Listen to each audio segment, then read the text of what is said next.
수천억 대의 자산가였던 아버지에게 유산 상속도 못 받은 막내딸이 아버지의 유언에 따라 묘지를 가게 되고 그곳에서 충격적인 아버지의 비밀을 알면서 생기는 이야기입니다. 영상 시청 전에 구독과 좋아요 부탁드립니다.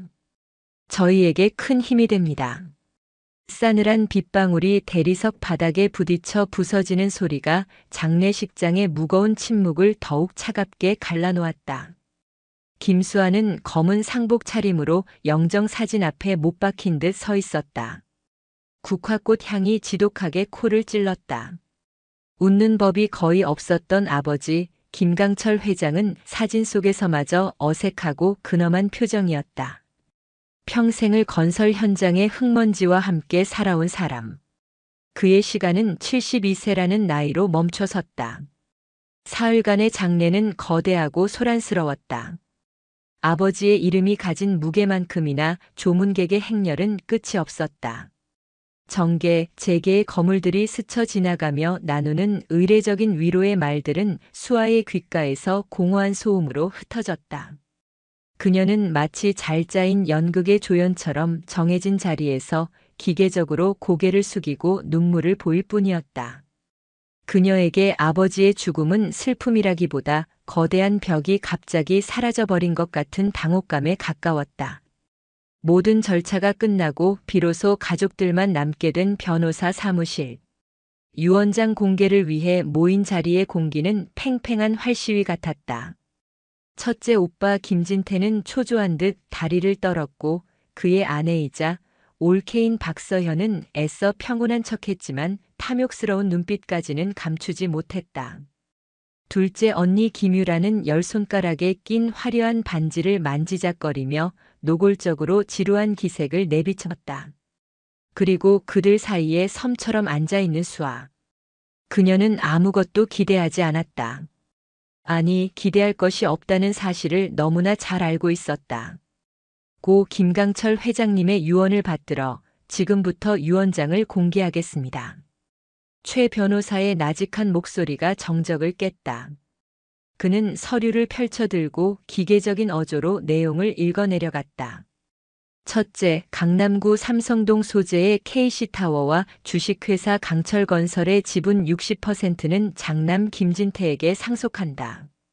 진태의 입가에 희미한 미소가 번졌다. 올케 박서현은 만족스러운 듯 고개를 끄덕였다. KC타워는 시가 2천억이 넘는 아버지의 상징과도 같은 건물이었다. 둘째, 서초구 반포동의 고급 빌라와 경기도 용인 일대의 토지, 그리고 현금성 자산 500억 원은 장녀 김유라에게 상속한다. 유라의 얼굴이 환하게 피어올랐다. 그녀는 승리자처럼 턱을 치켜들고 수아를 힐끗 쳐다보았다. 그 눈빛에는 넌 아무것도 없지? 라는 조롱이 선명했다. 수아는 그저 창밖을 바라볼 뿐이었다. 잿빛 하늘이 꼭 자신의 마음 같았다. 그녀는 아버지가 자신을 실패한 자식으로 여겼다는 것을 알고 있었다. 아버지는 수아가 가업을 잇길 바랐지만 그녀는 숨막히는 건설 현장 대신 월스트리트의 치열한 숫자 싸움을 택했다. 펀드 매니저가 되어 나름의 성공을 거두었지만 아버지의 눈에는 언제나 길을 벗어난 딸일 뿐이었다. 감정적인 교류는 사치였고 따뜻한 말 한마디는 기억 속에 없었다. 그래서 기대조차 하지 않았다. 마지막으로 막내딸 김수아에게는 최 변호사가 잠시 말을 멈추고 수아를 쳐다보았다. 그 눈빛에는 복잡한 감정이 어쩌면 동정에 가까운 빛이 서려 있었다. 강원도 평창군 봉살리에 위치한 선산, 침묵의 산 전체를 상속한다. 순간 사무실 안의 공기가 얼어붙었다. 뒤이어 터져나온 것은 어이없다는 실소였다. 뭐라고요? 평창산? 그 쓸모없는 땅을? 가장 먼저 목소리를 높인 것은 언니 유라였다. 그녀는 마치 세상에서 가장 웃기는 코미디를 본 사람처럼 웃어댔다. 아버지가 노망이라도 드셨나 봐. 거긴 1년에 벌초할 때나 한 번 가는 뱀이나 나오는 깡촌이잖아. 재산세만 나가는 골칫덩어리를 주고 가셨네. 우리 수아 어떡하니? 오빠 진태 역시 헛웃음을 터뜨리며 말했다. 수아야, 너무 실망 마라. 오빠가 나중에 용돈이라도 두둑이 챙겨줄게. 그래도 명색이 K씨가 자식인데 산지기 노릇할 수는 없지 않으냐. 옳게 박서연은 한술 더 떴다. 어머님, 아버님이 그래도 수아 씨를 생각은 하셨나 봐요. 공기 좋은 데 가서 머리나 식히라고. 하긴 도시에 있어봤자 뭘 하겠어요. 그들의 모든 말은 날카로운 비수가 되어 수아의 가슴에 박혔다. 슬픔보다 더 깊은 것은 모멸감이었다. 아버지는 죽어서까지 그녀에게 이런 수치를 안겨주는구나. 가족이라는 울타리 안에서 그녀는 완벽한 이방인이었다. 수아는 아무런 대꾸도 하지 않았다. 그저 굳은 얼굴로 자리에서 일어났다. 더 이상 이 모욕적인 연극에 함께할 이유가 없었다.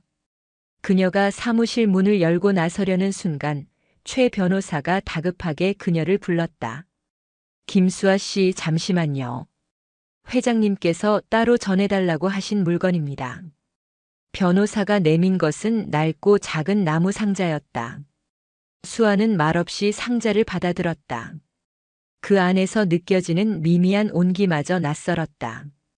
그리고 이 말씀도 꼭 전하라고 하셨습니다. 최 변호사는 목소리를 가다듬었다. 가장 가치 있는 것은 눈에 보이지 않는다고요. 수아는 코웃음을 쳤다. 평생 눈에 보이는 것, 돈과 건물과 성공만을 줬던 아버지가 할 말은 아니었다. 위선. 그녀는 그렇게 생각했다. 상자를 든 채 뒤도 돌아보지 않고 변호사 사무실을 나섰다. 쏟아지는 빗속으로 걸어 들어가며 수아는 다짐했다. 다신 이 지긋지긋한 가족들에게 돌아오지 않으리라. 그리고 아버지의 유산이라는 그 쓸모없는 산도 2번 다시 쳐다보지 않으리라.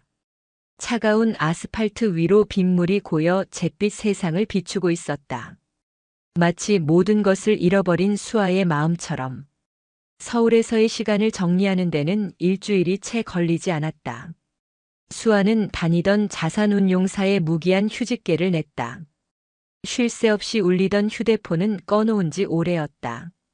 오빠와 언니에게서 온 부재중 전화 수십 통은 그저 조롱의 연장선일 뿐이라는 것을 알기에 무시했다.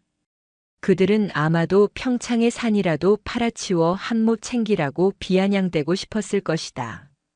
수아의 오피스텔은 서울의 야경이 한눈에 내려다 보이는 곳이었지만 지금 그녀의 눈에는 그 어떤 불빛도 위로가 되지 못했다. 며칠 밤낮을 술과 수면제로 지새우다 문득 이대로 무너질 수는 없다는 오기가 고개를 들었다. 아버지에 대한 분노, 가족에 대한 환멸, 그리고 스스로에 대한 연민이 뒤섞여 그녀를 일으켜 세웠다. 가장 가치 있는 것은 눈에 보이지 않는다. 최 변호사가 전했던 아버지의 마지막 말이 머릿속을 맴돌았다. 위선이라 치부했지만 지독한 불면의 밤 동안 그 말은 자꾸만 수아를 괴롭혔다. 대체 무엇을 의미하는 것일까? 마지막까지 딸을 조롱하기 위한 악취미였을까? 아니면 정말로 자신이 모르는 무언가가 있는 걸까? 결국 수아는 평창으로 가는 차에 시동을 걸었다. 아버지의 유산을 확인하기 위해서가 아니었다. 모든 것을 끝내기 위해서였다. 그 망할 놈의 산을 직접 보고 아버지라는 존재를 자신의 삶에서 완전히 도려내기 위한 마지막 의식이었다. 서울을 벗어나 영동 고속도로에 오르자 잿빛 빌딩 숲은 점차 푸른 산과 들로 바뀌었다. 몇 시간을 달려 평창 톨게이트를 빠져나오자 서늘하지만 맑은 공기가 폐부 깊숙이 스며들었다. 목적지인 봉살리로 향하는 길은 좁고 구불구불했다. 수아의 독일제 세단은 한적한 시골길과 어울리지 않았다. 마을 입구에 들어서자 낡은 기와를 얹은 작은 구멍가게가 보였다. 수아는 차를 세우고 가게 안으로 들어갔다. 담배와 낡은 과자 몇 봉지가 전부인 가게 안, 백발이 성성한 노인 한 명이 툇마루에 앉아 곰방대를 물고 있었다. 어르신, 혹시 침묵의 산이 어디인지 아십니까? 노인은 수아를 위아래로 훑어보았다. 도시의 화려함을 그대로 입고 온 그녀는 이 작은 마을에서는 단연 눈에 띄는 존재였다. 김강철 회장님 댁 따님이슈? 노인의 말에 수아가 놀라 되물었다. 저를 아세요? 알다마다. 강철이 그놈이 입에 달고 살았지. 서울에 있는 막내딸이 제 애미를 쏙 빼닮아서 아주 야무지고 똑똑하다고. 수아는 처음 듣는 이야기에 잠시 멍해졌다. 아버지가? 단 한 번도 자신에게 다정한 말을 건넨 적 없던 그가 등 뒤에서는 그런 말을 하고 다녔다고. 노인은 곰방대를 털며 자리에서 일어났다. 내래 조병국이여. 자네 아버지하곤 어릴 적부터 불알 친구였지. 따라와. 내가 산 입구까지 데려다 줄 테니. 조병국 노인은 앞장서 걸었다. 그의 등은 세월의 무게에 구부정했지만 걸음걸이에는 힘이 있었다. 수아는 말없이 그의 뒤를 따랐다. 노인은 가는 내내 아버지의 젊은 시절 이야기를 두서없이 늘어놓았다. 가난했지만 야망이 넘쳤던 청년 김강철, 서울로 떠나기 전날 밤 함께 술을 마시며 큰 사람이 되겠다고 다짐하던 모습 등 모두 수아가 전혀 몰랐던 아버지의 모습이었다. 산 입구에 다다르자 노인은 걸음을 멈추고 품속에서 무언가를 꺼내 수아에게 건넸다. 손때가 묻어 반질반질해진 낡은 나침반이었다. 이거 자네 아버지가 서울 가기 전에 내게 맡겨뒀던 거요. 언젠가 똑똑한 막내딸이 찾아오면 꼭 전해주라고 신신당부를 했지. 나침반은 왜? 나도 몰라. 그저 뿌리를 따라가 보라고만 하더군. 길이 막히면 이걸 보라고. 수아는 얼떨떨한 표정으로 나침반을 받아들었다. 뿌리를 따라가라니. 도무지 의미를 알 수 없는 말이었다. 노인은 산을 가리키며 말했다. 저기가 자네 아버지 묘여. 혼자 가볼 수 있겠지? 난 이만 내려가 보겠네. 조병국 노인이 떠나고 수아는 홀로 산길로 접어들었다. 침묵의 산이라는 이름처럼 산은 깊은 정적에 잠겨 있었다. 이름 모를 새소리와 바람에 나뭇잎 스치는 소리만이 간간히 들려올 뿐이었다. 잘 닦인 등산로가 아니었다. 사람이 다닌 흔적을 따라 희미하게 이어진 길을 30분쯤 올랐을까. 양지 바른 곳에 자리한 아버지의 봉분이 나타났다. 봉분 앞에는 작고 소박한 묘비가 서 있었다. 김강철 지묘. 그게 전부였다. 평생 부와 명예를 좇았던 사람의 마지막 자리라고는 믿기지 않을 정도로 초라했다. 수아는 묘비 앞에 서서 한참 동안 아버지를 원망했다. 왜 자신에게 이런 모욕을 주었는지, 왜 단 한 번도 따뜻하게 안아주지 않았는지. 한참을 그렇게 서 있다 무심코 묘비 뒤편으로 시선을 돌린 수아의 눈이 커졌다. 묘비의 거친 돌 표면 눈에 잘 띄지 않는 아래쪽에 무언가 희미하게 새겨져 있었다. 손으로 흙과 이끼를 닦아내자 기이한 문양이 모습을 드러냈다. 단순한 낙서가 아니었다. 마치 여러 개의 선과 점이 복잡하게 얽힌 고대의 상형 문자나 문장 같았다. 수아는 심장이 거세게 뛰는 것을 느꼈다. 이것이 아버지가 말한 눈에 보이지 않는 가치의 단서란 말인가? 그녀는 본능적으로 휴대폰을 꺼내 문양을 여러 각도에서 촬영했다. 조병국 노인이 전해준 말, 뿌리를 따라가 보라. 그리고 묘비 뒤에 숨겨진 문양. 어쩌면 이것은 아버지가 남긴 마지막 수수께끼일지도 모른다. 산 전체를 휘감던 정적이 더 이상 무겁게 느껴지지 않았다. 그 대신 미지의 것에 대한 강렬한 호기심과 알 수 없는 긴장감이 수아의 온몸을 감쌌다. 그녀는 주먹을 꽉 쥐었다. 알아내고 말겠어. 아버지가 이 산에 숨겨둔 비밀이 무엇이든 반드시 내 손으로 밝혀내고 말겠어. 그것이 당신에 대한 나의 마지막 복수이자 예의가 될 테니. 해가 저물기 시작한 침묵의 산에서 수아는 처음으로 아버지의 유산을 정면으로 마주하고 있었다. 서울로 돌아온 수아는 곧장 자신의 오피스텔을 작전 본부로 삼았다. 벽 한쪽에 거대한 화이트보드를 설치하고 평창에서 찍어온 묘비의 문양 사진을 크게 확대해 붙였다. 마치 거대한 금융 프로젝트를 분석하듯 그녀는 모든 가능성을 열어두고 접근하기 시작했다. 처음 며칠은 아무런 소득이 없었다. 문양은 국내외에 알려진 고대 문자나 가문의 문장 어디에도 속하지 않았다. 국립중앙박물관의 데이터베이스를 뒤지고 고미술 전문가에게 익명으로 자문을 구해봤지만 돌아오는 대답은 처음 보는 형태라는 말뿐이었다. 수아는 잠시 좌절했지만 펀드 매니저로서의 근성이 다시 고개를 들었다. 정보가 부족하면 가설을 세우고 검증하라. 그녀는 아버지의 흔적을 처음부터 다시 짚어보기로 했다. 평생을 함께한 비서실장부터 운전기사까지 아버지가 돌아가시기 전 몇 년간의 행적을 꼼꼼하게 파고들었다. 그러다 의미 있는 단서를 발견했다.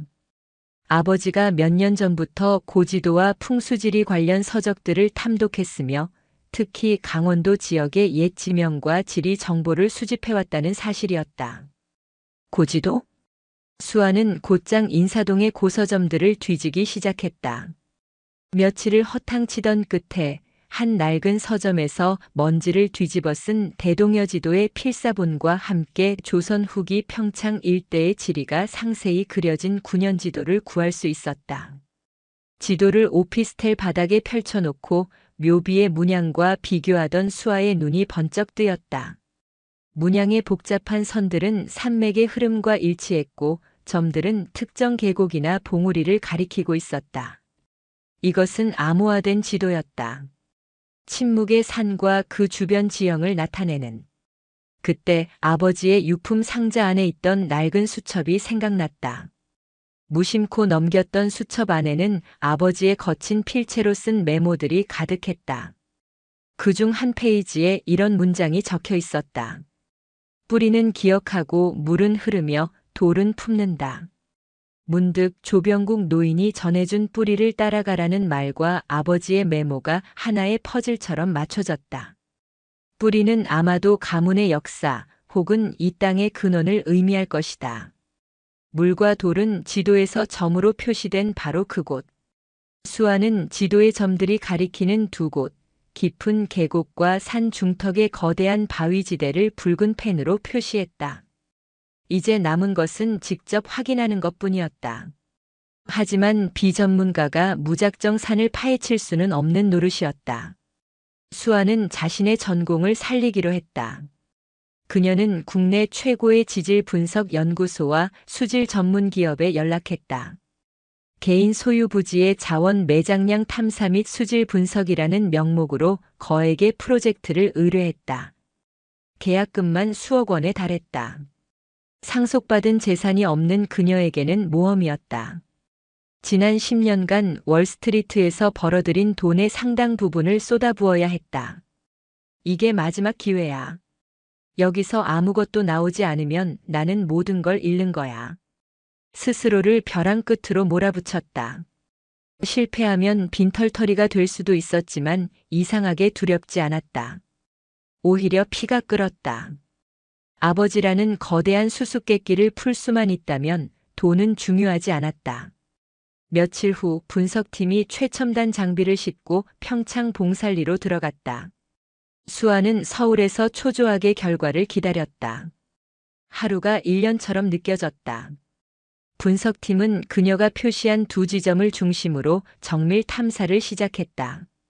그리고 의뢰한 지 정확히 일주일째 되던 날 밤, 수아의 휴대폰이 울렸다. 지질 분석팀 팀장의 번호였다. 수아는 마른 침을 삼키며 전화를 받았다. 김수아 의뢰인님, 저 분석팀장입니다. 팀장의 목소리는 흥분으로 미세하게 떨리고 있었다. 결과가 나왔습니다. 뭔가 있습니까? 수아의 목소리도 떨려 나왔다. 제발 뭐라도 좋으니 단서라도 있기를. 이걸 어떻게 설명드려야 할지 모르겠습니다. 먼저 계곡 쪽 수질 분석 결과부터 말씀드리겠습니다. 팀장은 잠시 숨을 고르는 듯 했다. 그의 다음 말은 수아의 인생을 통째로 뒤흔들었다. 김 선생님, 이건 그냥 물이 아닙니다. 국내에서는 보고된 적 없는 세계적으로도 유래를 찾기 힘든 고농도의 초탄산수입니다.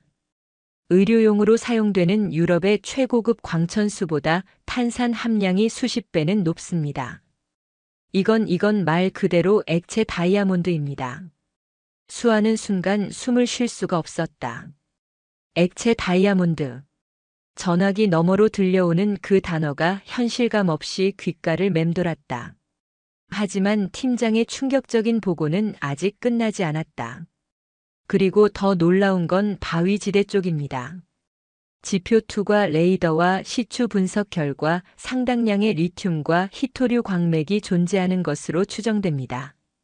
정확한 매장량은 추가 탐사를 해봐야 알겠지만 만약 이게 사실이라면 팀장의 목소리가 경외감마저 담겨 있었다.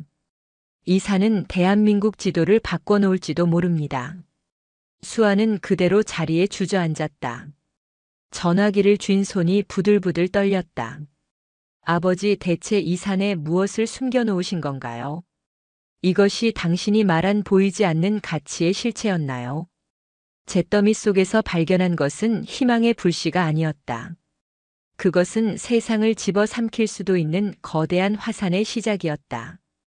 분석팀장과의 통화가 끝난 후에도 수아는 한동안 자리에서 일어날 수 없었다. 액체 다이아몬드, 대한민국 지도를 바꿀 광맥. 펀드 매니저로서 수없이 많은 투자 보고서를 다뤄왔지만 이처럼 심장을 세차게 두드리는 단어들은 없었다. 이것은 단순한 돈의 문제가 아니었다. 아버지가 평생을 걸고 지켜온 거대한 비밀의 무게였다. 이틀 후 보안 유지를 위해 봉인된 정식 보고서가 수아의 손에 도착했다. 수십 장에 달하는 보고서에는 건조한 학술 용어와 복잡한 데이터가 가득했지만 그녀의 눈에는 그것들이 황금보다 더 빛나는 언어로 보였다. 수질 분석 보고서 요약. 성분 고농도 유리탄산 COE 2800mgl 이상. 독일의 노르데나우, 일본의 오이타 광천수를 월등히 상회하는 수치. 리튬, 메타규산, 칼슘 등 미네랄 다량 함유. 가치 평가 의학적 효능 혈액 순환 개선, 고혈압 및 당뇨 완화 및 미용적 가치 피부 재생을 고려할 때 원수 자체의 가치만으로도 연간 수천억 원의 시장 창출 가능. 생수, 화장품, 의료 R&D 등 파생 가치는 무한대. 지질 분석 보고서 요약. 추정 매장 자원 탄산 리튬 리시엄 카보네이트 기준 약 1,500만 톤, 네오디뮴의 니오디와 EMIUM 등 히토류 원소 다수 포함. 가치 평가 현 시세 기준 리튬만으로도 수조 원대의 가치. 2차 전지 및 첨단 산업의 핵심 소재로서 국가 전략적 가치는 환산 불가. 대한민국을 자원 빈국에서 자원 부국으로 바꿀 수 있는 잠재력. 보고서를 읽어내려가는 수아의 손이 떨렸다. 아버지, 당신은 대체 이 땅에서 무엇을 본 겁니까? 이 정도의 가치를 품고도 왜 평생 침묵하며 건설 현장의 흙먼지만을 뒤집어 쓰고 사셨습니까? 의문은 또 다른 의문을 낳았다. 수아는 단순히 이 비밀을 밝혀내는 것을 넘어 아버지가 왜 이 비밀을 숨겨야만 했는지를 알아야만 했다. 해답은 그가 평생을 보낸 평창의 낡은 고향 집에 있을 것이라 직감했다. 수아는 다시 평창으로 향했다. 먼지가 뽀얗게 쌓인 고택은 여전히 아버지의 채취가 남아있는 듯 했다.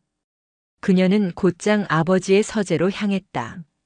겉보기엔 평범한 시골 노인의 서재였지만 수아는 그 안에 무언가 숨겨져 있음을 확신했다.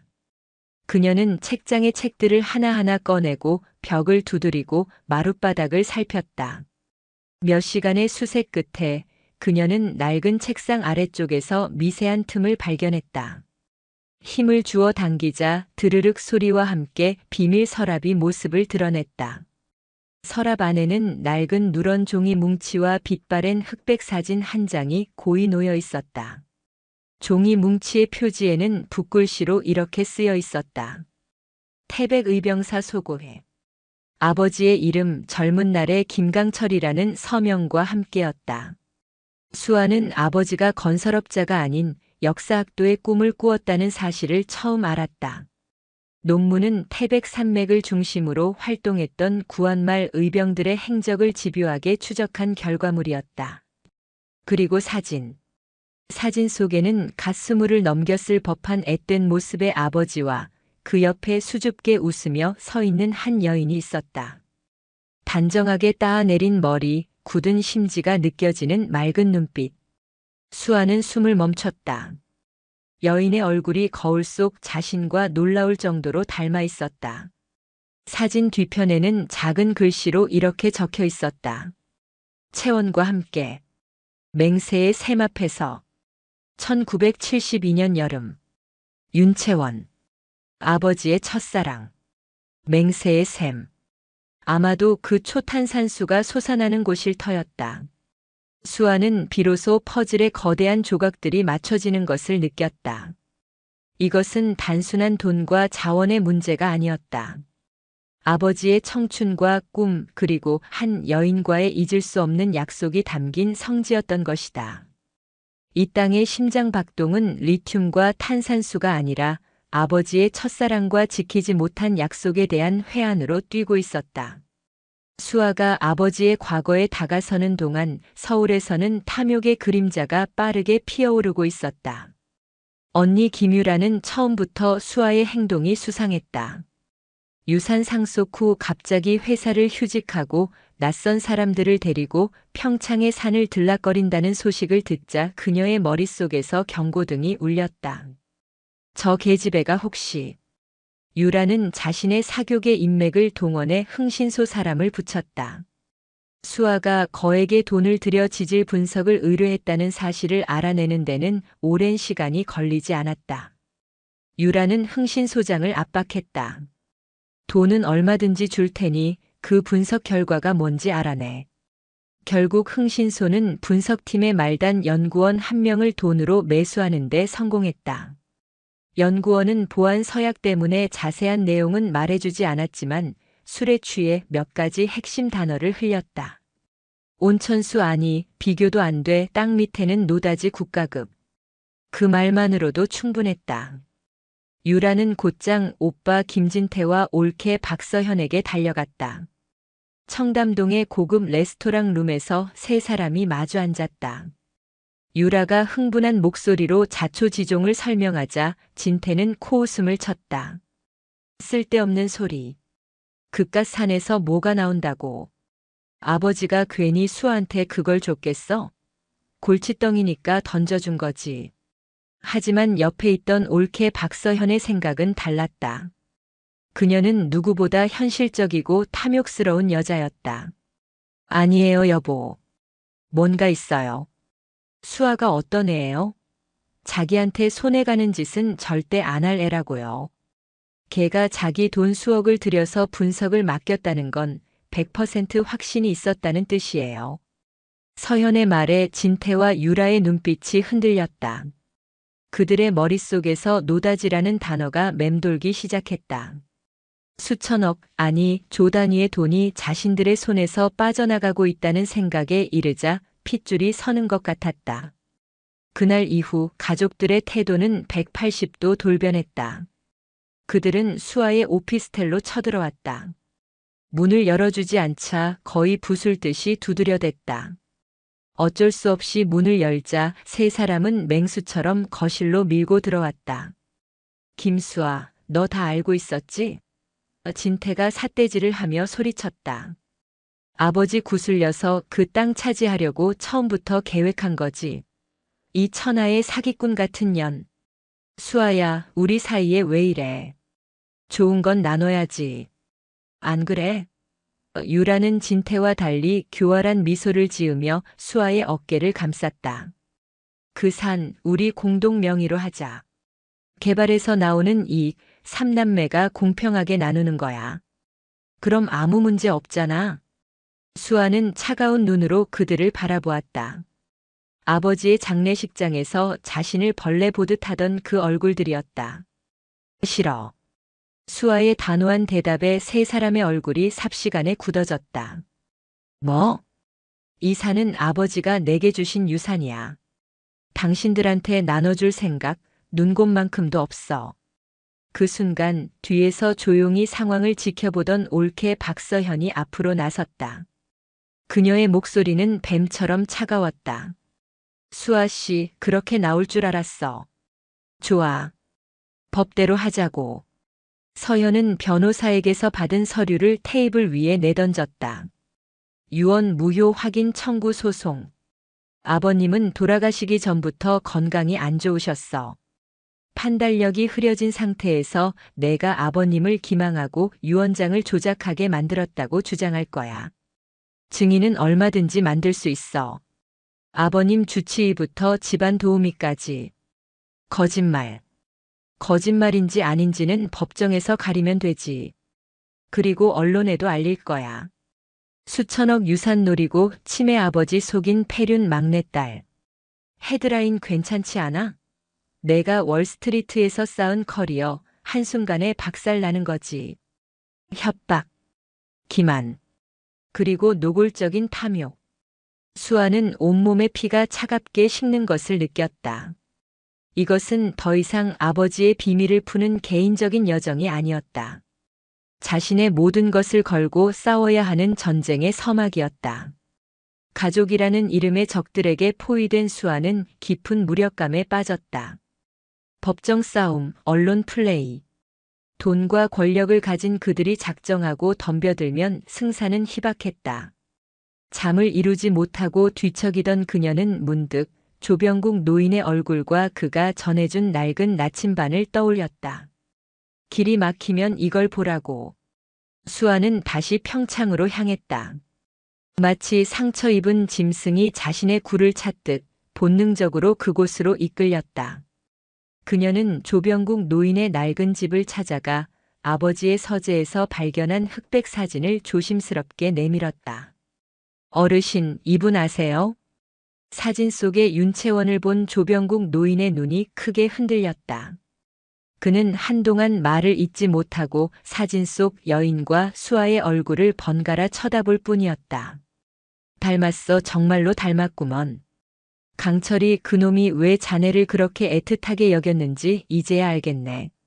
노인은 깊은 한숨을 내쉬었다. 그리고는 결심한 듯 자리에서 일어나 뒤주 깊숙한 곳에서 자물쇠로 잠긴 낡은 오동나무 괴짝 하나를 꺼내왔다. 때가 된 것 같구먼. 노인은 먼지를 털어내고 수아에게 괴짝을 건넸다. 자네 아버지가 내게 맡긴 물건이여. 자네가 단순히 땅의 가치가 아니라 땅의 이유를 알려고 할 때 그때 전해주라고 했지. 수아는 떨리는 손으로 괴짝을 열었다. 그 안에는 두툼한 가죽 표지의 일기장 여러 권이 들어있었다. 아버지의 필체로 빼곡하게 채워진 수십 년의 세월이 담긴 기록이었다. 수아는 그날 밤 노인의 집 툇마루에 앉아 밤을 새워 아버지의 일기를 읽었다. 그것은 무뚝뚝한 건설업자 김강철이 아닌 뜨거운 가슴을 가졌던 청년 사학도 김강철의 고백록이었다. 1971년. 가난한 집안 형편의 대학 진학은 꿈도 꾸지 못했다. 하지만 태백산 의병의 역사를 밝히겠다는 꿈을 포기할 수 없었다. 낮에는 공사판에서 일하고 밤에는 책을 읽으며 자료를 모았다. 그러다 평창의 한 작은 서점에서 의병장이었던 윤참판 댁의 후손이 근처에 산다는 이야기를 들었다. 1972년. 수소문 끝에 윤참판 댁의 증손녀 채원을 만났다. 그녀는 맑고 총명한 여인이었다.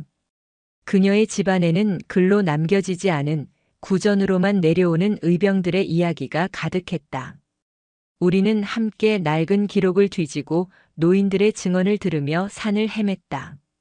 채원이 집안 대대로 내려오는 비밀 하나를 알려주었다. 의병들이 부상당했을 때 상처를 치료하던 치유의 샘과 한겨울에도 얼지 않고 밤에는 푸른 빛을 내는 불의 돌이 숨겨진 동굴이 있다는 이야기였다. 우리는 마침내 그곳을 찾아냈다. 전설 속 치유의 샘은 강력한 탄산을 내뿜는 약수였고 불의 돌은 희미한 빛을 내는 광맥이었다. 우리는 이 위대한 발견 앞에서 맹세했다. 이 땅을 사사로운 욕심을 위해 사용하지 않고 훗날 우리 민족과 나라를 위해 쓰겠노라고. 1973년 장마. 비극은 한순간에 찾아왔다. 폭우가 쏟아지던 날 우리는 동굴 입구가 무너질까 걱정되어 산에 올랐다. 그때 산사태가 우리를 덮쳤다. 채원은 마지막 순간에 나를 밀쳐내고 쏟아지는 흙더미에 묻혔다. 내가 가진 모든 세상이 무너져 내렸다. 그 후에 기록될 채원을 잃은 슬픔에 모든 것을 포기하려 했다. 하지만 그녀와의 맹세를 지켜야만 했다. 그러기 위해서는 힘이 필요했다. 나는 역사학도의 꿈을 접고 돈을 벌기 위해 건설 현장에 뛰어들었다. 악착같이 일했다. 사람들은 나를 보고 돈밖에 모르는 독종이라 불렀지만 상관없었다. 나에게는 지켜야 할 비밀과 약속이 있었다. 세월이 흘러 막내딸 수아가 태어났다. 아이는 채원을 놀라울 정도로 닮았다. 외모뿐만이 아니었다. 고집스럽고 총명하고 자신의 길을 가려는 그 기계까지도. 나는 일부러 수아를 더 엄하게 대했다. 정을 주면 약해질까봐, 나의 고독한 사명을 완수하지 못할까봐 두려웠다. 이제 내게 남은 시간이 얼마 없다. 내 아들놈과 큰딸은 이미 속세의 탐욕에 물들었다. 그들에게 이 산을 맡길 수는 없다. 오직 수아만이 채원을 닮은 내 딸 수아만이 이 땅의 진정한 의미를 이해하고 지켜줄 수 있을 것이다. 부디 내 딸이 이 무거운 짐을 감당할 수 있기를. 내가 주지 못했던 사랑을 이 땅이 대신 줄 수 있기를. 일기장의 마지막 장을 덮었을 때 동쪽 하늘이 밝아오고 있었다. 수아의 뺨 위로는 뜨거운 눈물이 쉴 새 없이 흘러내렸다. 평생을 오해했던 아버지의 침묵. 그 깊은 고독과 슬픔. 그리고 자신을 향한 서툴지만 애틋했던 사랑. 그녀는 비로소 모든 것을 이해했다. 아버지가 자신에게 남긴 것은 돈으로 환산할 수 없는 땅덩어리가 아니었다. 그것은 한 남자의 인생 전체이자 지켜내지 못한 사랑에 대한 회한이며 다음 세대를 향한 간절한 믿음이었다. 수아는 눈물을 닦고 자리에서 일어섰다. 그녀의 눈빛은 더 이상 흔들리지 않았다. 이제 이 싸움은 더 이상 두렵지 않았다. 이것은 자신의 것을 지키기 위한 싸움이 아니라 아버지와 윤채원의 숭고한 약속을 계승하기 위한 성전이었기 때문이다. 서울중앙지방법원의 민사법정은 차가운 긴장감으로 가득 찼다.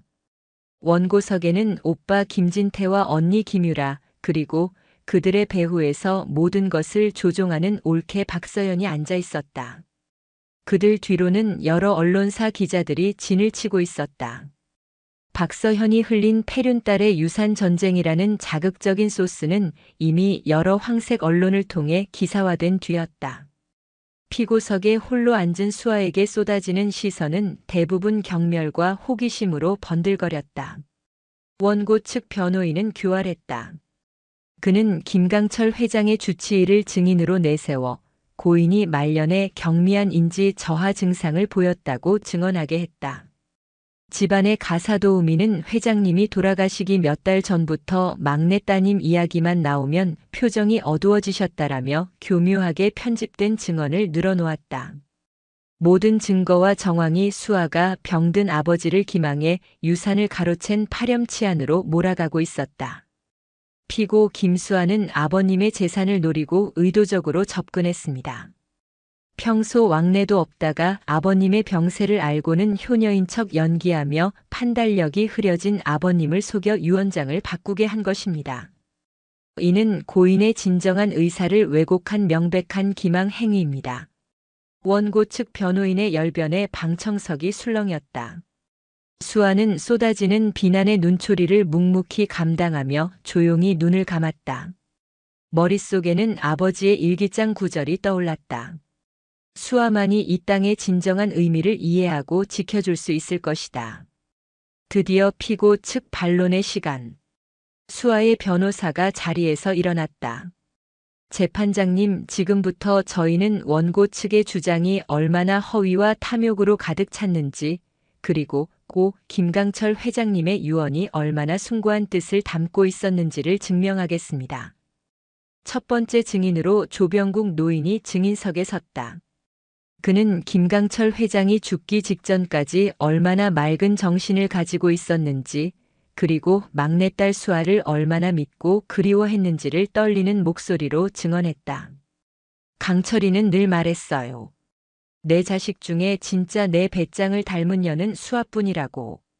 그래서 가장 무거운 짐을 그 아이한테 맡기는 거라고 그놈들처럼 돈에 눈이 먼 것들한테는 절대 줄 수 없는 내 인생보다 더 중한 약속이라고 했어요. 다음으로 수아 측 변호사는 침묵의 산에 대한 지질 및 수질 분석 보고서를 증거로 제출했다. 초탄산수와 리튬, 희귀 광물의 천문학적인 가치가 공개되자 법정은 경악으로 술렁였다. 원고 측 변호인이 즉각 반박했다. 보십시오. 피고가 이 막대한 이권을 독차지하기 위해 아버지를 속였다는 증거입니다. 바로 그 순간 수아의 변호사가 결정적인 증거를 꺼내들었다. 아버지 김강철의 낡은 논문, 태백의병사 소고와 그의 일기장이었다.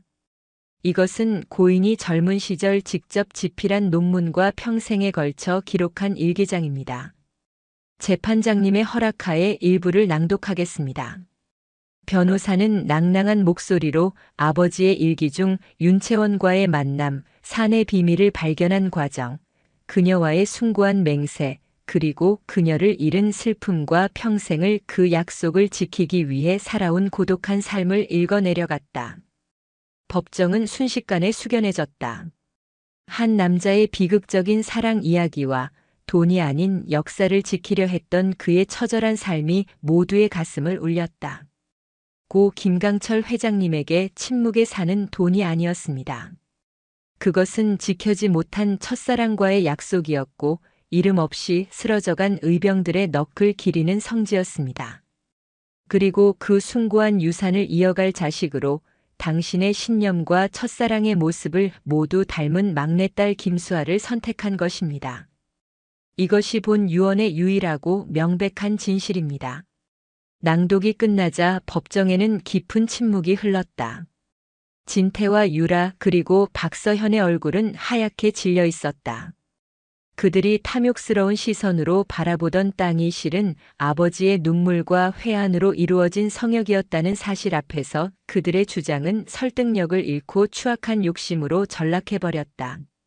며칠 후 최종 판결이 내려졌다. 재판부는 고인의 명확하고 일관된 의지를 인정하여 원고의 청구를 기각했다. 수아의 완벽한 승리였다. 법정을 나서자 며칠 전까지만 해도 경멸의 시선을 보내던 기자들이 이번에는 영웅을 맞이하듯 그녀에게 몰려들었다. 수아는 그들을 향해 담담하지만 힘있는 목소리로 말했다. 저는 아버지의 유산을 지켰을 뿐입니다. 그리고 이제부터 아버지의 뜻을 세상에 펼쳐 보일 것입니다. 법정 싸움에서의 승리는 시작에 불과했다. 수아는 자신의 모든 것을 걸고 기억의 샘 프로젝트를 구체화하기 시작했다. 그녀의 비전은 명확했다. 단순한 리조트 개발이 아니었다. 치유와 기억이라는 두 가지 핵심 가치를 중심으로 세상에 없던 공간을 창조하는 것이었다. 치유의 공간 초탄산수를 활용한 세계 최고 수준의 메디컬 스파와 웰리스 센터. 기억의 공간 태백산 의병들의 활동과 역사를 기리는 디지털 역사 기념관. 상생의 공간 프로젝트 수익의 일부를 독립유공자 후손 지원 및 평창 지역 발전을 위한 기금으로 조성. 하지만 거대한 비전 앞에는 거대한 장벽들이 버티고 있었다. 소송에서 패배한 진태와 서연은 비열한 방법으로 수아를 방해했다. 지역 폭력 조직을 동원해 공사를 방해하고 환경단체를 거짓 정보로 선동해 대기업의 난개발이라는 프레임을 씌웠다. 희귀 동식물의 서식지를 파괴한다. 는 가짜 뉴스가 퍼져나갔다. 초기에는 지역 주민들의 반발도 거셌다.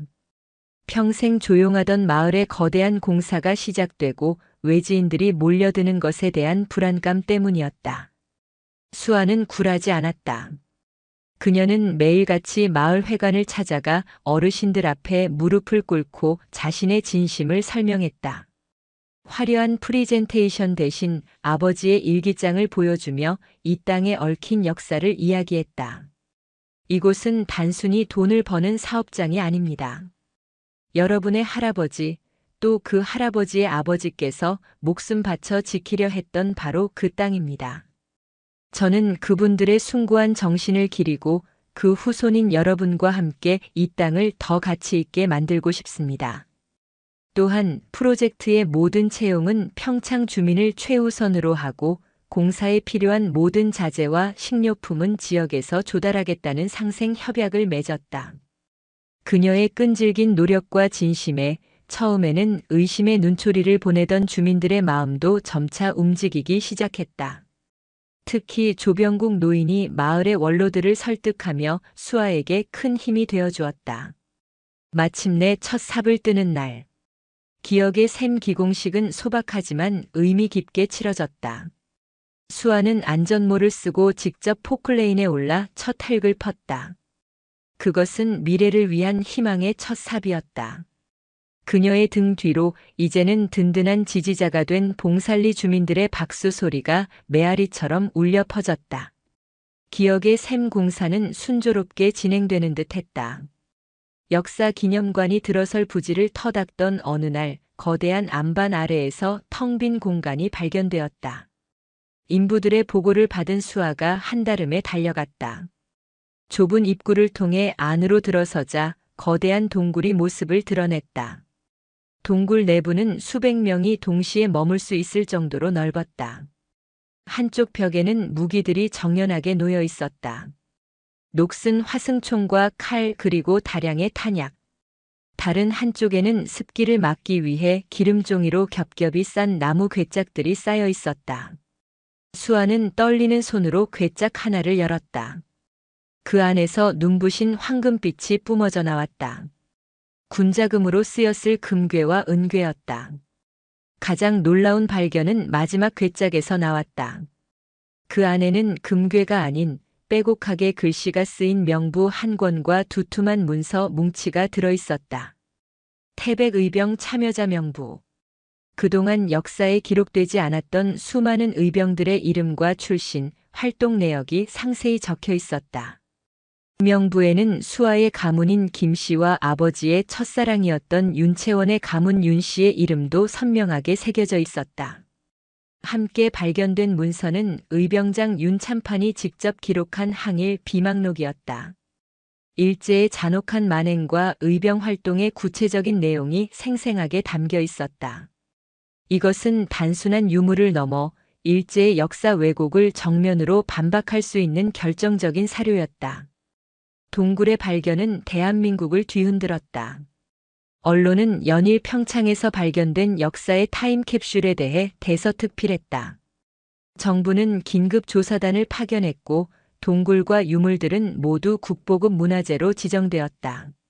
침묵의 산은 이제 개인의 선산을 넘어 국민 모두가 지켜야 할 역사의 현장이 된 것이다.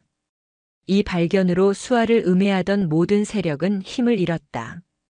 그녀의 프로젝트는 이제 사적인 개발이 아닌 국가적인 성질을 보존하고 알리는 공적인 사업으로 격상되었다. 정부는 오히려 수아의 프로젝트에 전폭적인 지지를 약속했다. 수아는 동굴 입구에 서서 깊은 숨을 내쉬었다. 아버지와 윤채원이 지키려 했던 것은 비단 샘물과 광물만이 아니었다. 바로 이 동굴 속에 잠들어 있던 이름 없는 영웅들의 함성이었다. 몇 년 후 기억의 샘은 마침내 문을 열었다. 초탄산수 스파는 세계적인 명성을 얻어 전 세계의 부호들과 환자들이 몰려들었고 의병 역사 기념관은 학생들과 국민들을 위한 필수적인 역사 교육의 장이 되었다. 수아는 약속대로 수익의 상당 부분을 의병 후손 지원 재단과 평창 발전 기금으로 환원했다. 그녀는 돈을 버는 사업가가 아닌 역사를 지키고 미래를 여는 선구자로 존경받았다. 그동안 오빠 진태의 건설회사는 무리한 사업 확장과 비자금 문제로 부도 처리되었고 올케 박서연은 그를 버리고 떠났다. 모든 것을 잃고 빈털터리가 된 진태가 초라한 모습으로 수아를 찾아왔다. 그는 동생 앞에 무릎을 꿇고 눈물을 흘리며 용서를 구했다. 사교계를 전전하던 언니 유라 역시 사기와 허영으로 쌓았던 모든 것을 잃고 나서야 자신의 어리석음을 깨닫고 수아에게 연락해왔다. 수아는 그들을 용서했다. 복수는 그들의 몫이 아니었다.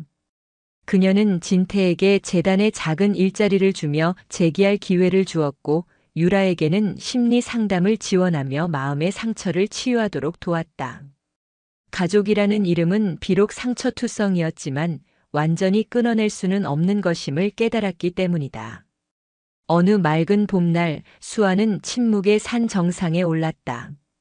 이제는 기억의 산이라 불리는 그곳 정상에는 아버지 김강철과 윤채원의 이름이 나란히 새겨진 작은 기념비가 세워져 있었다. 그 옆으로는 치유의 샘에서 시작된 물이 작은 강을 이루어 평창의 들판을 향해 유유히 흘러가고 있었다. 수아는 흐르는 강물을 바라보며 생각했다. 아버지의 진정한 유산은 돈이나 땅이 아니었다. 그것은 강물처럼 끊임없이 흐르는 기억이었다. 사랑과 희생 그리고 역사를 잊지 않고 다음 세대로 전하는 것. 그것이야말로 아버지가 그녀에게 남긴 가장 위대한 유산이었다. 한 줄기 시원한 바람이 수아의 뺨을 스치고 지나갔다. 마치 아버지와 윤채원이 보내는 따뜻한 격려처럼 느껴졌다. 수아는 비로소 편안한 미소를 지었다. 그녀는 이제 더 이상 외롭지 않았다. 그녀의 등 뒤에는 수많은 의병들의 넋과 아버지의 사랑, 그리고 그녀가 지켜낸 수많은 사람들의 미래가 함께하고 있었다. 흐르는 강물처럼 그녀의 이야기도 이제 막 시작되고 있었다. 영상이 유익하셨다면 구독과 좋아요, 댓글까지 부탁드리겠습니다.